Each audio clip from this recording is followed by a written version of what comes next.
Hey everybody. So this is the first podcast for the new upgraded system that I use. Hopefully it'll work well. Um, Let me give a little bit of a language to what I talked about yesterday, and to give you again an overall sense of how to think about the Civil War. Now, I've asked you to read the Catton book up to I think chapter 5 or 6, something like that. I can't remember exactly right now. And basically, you're going to have to keep up with that. I'm not going to sit and fill in a lot of the details about the fighting. I'll give you an overview and I'll hit the high points. But it's just excruciatingly boring to go from battle to battle. And I think one of the things that I do in my Civil War course, really, the way I've always thought about it, is I teach you how to think about the Civil War, and I teach you how to teach yourself about the Civil War, kind of the real nuts and bolts of what happened during the Civil War. So what I do is I give you an overview about how to think about the war and the causes of the war and the repercussions of the war. And then I hit the high points of the battles, Gettysburg and Vicksburg and that kind of a thing. But I'm just not going to go into the deep nitty-gritty of every battle because it's mind-numbing. Some of y'all might like that. I think a lot of you wouldn't. Anyway, it's just the way I teach it.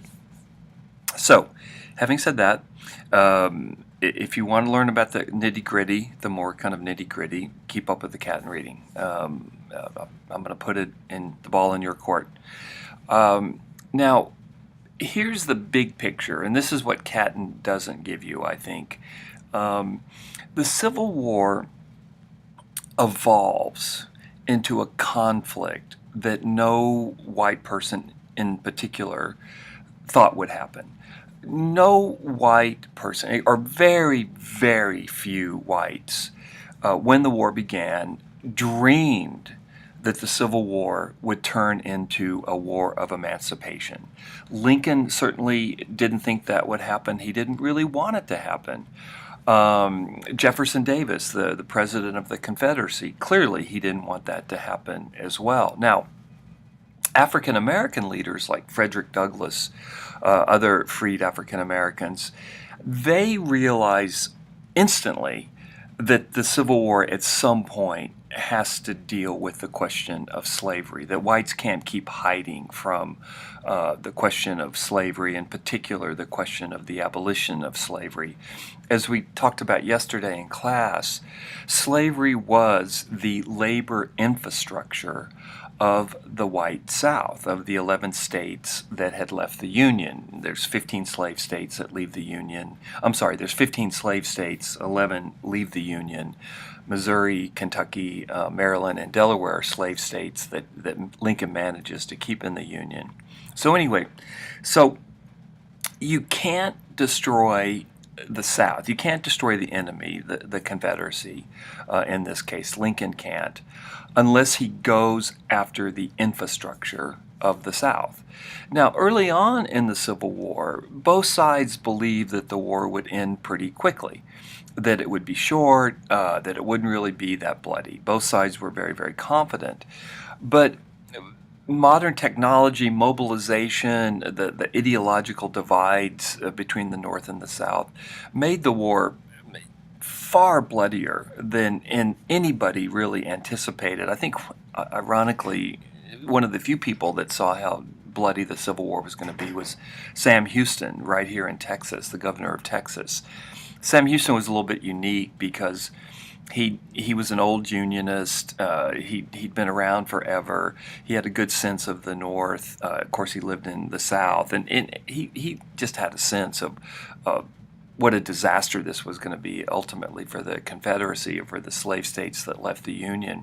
But very, very few people did. When Lincoln called up the 75,000 troops after Fort Sumter, he only called them up for 3 months initially.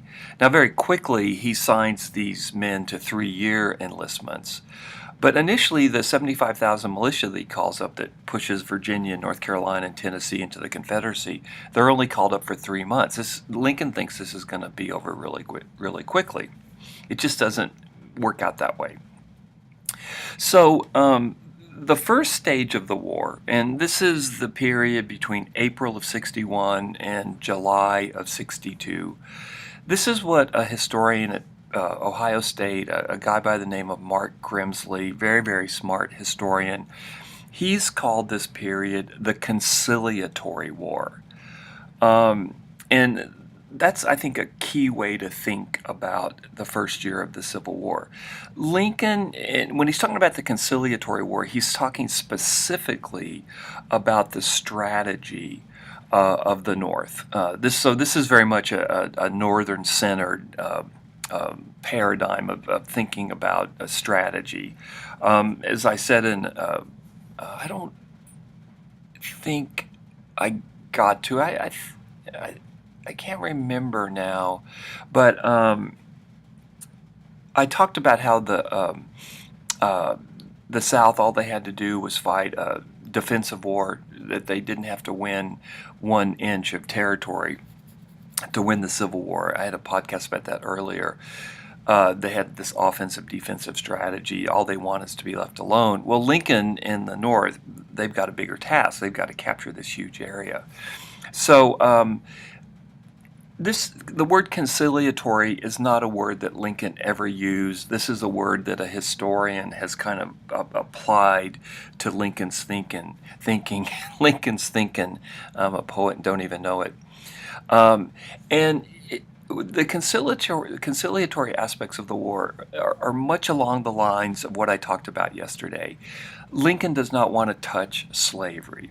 He believes that many Southern whites can be kind of cajoled back into the Union, that Southern whites had been manipulated, the majority anyway, had been manipulated into leaving the Union. Lincoln believed that many Southern whites had deep affection for the United States, and once their tempers cooled, that they would come back into the Union, and he would allow Southern whites back into the Union, and this is what's really significant, with slavery.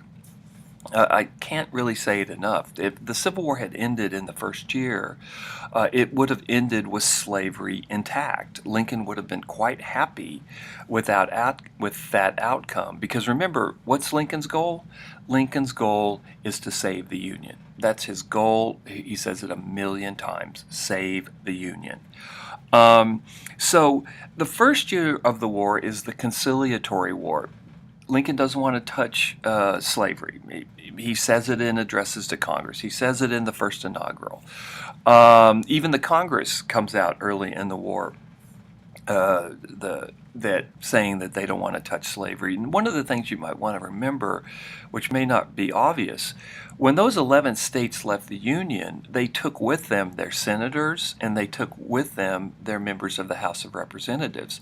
So when the Confederacy is born, suddenly the U.S. Congress now is made up only of congressmen, and it was all men, of course, from states where either slavery didn't exist or the 4 slave states that stayed in the Union, that Lincoln managed to keep in the Union, such as Kentucky. So the makeup of the U.S. Congress was very, very different after the Civil War began and after all the Southern states left.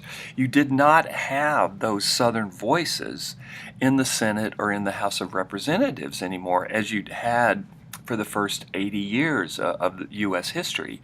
So it's a Congress that's really dominated by the Republican Party because the Republican Party is so strong in the North. Now, there were Democrats in Congress during the Civil War, but the Congress after 1861 is dominated by the Republican Party because the most pro-slavery members of the Congress had left. When they took off, there's no senator from Texas, there's no senator from South Carolina, there's no members of the House of Representatives from these states, and so on and so forth. So to get back to my point, the first year of the Civil War is what Grimsley calls a conciliatory year, where Lincoln is trying to persuade Southern whites to come back into the Union.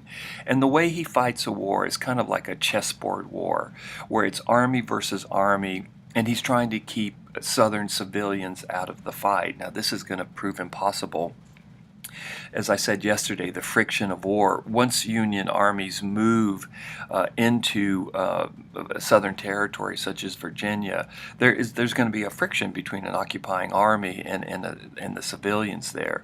So basically, Lincoln is mistaken in the first year of the war. He totally overestimates the pro-Union feeling amongst Southern whites.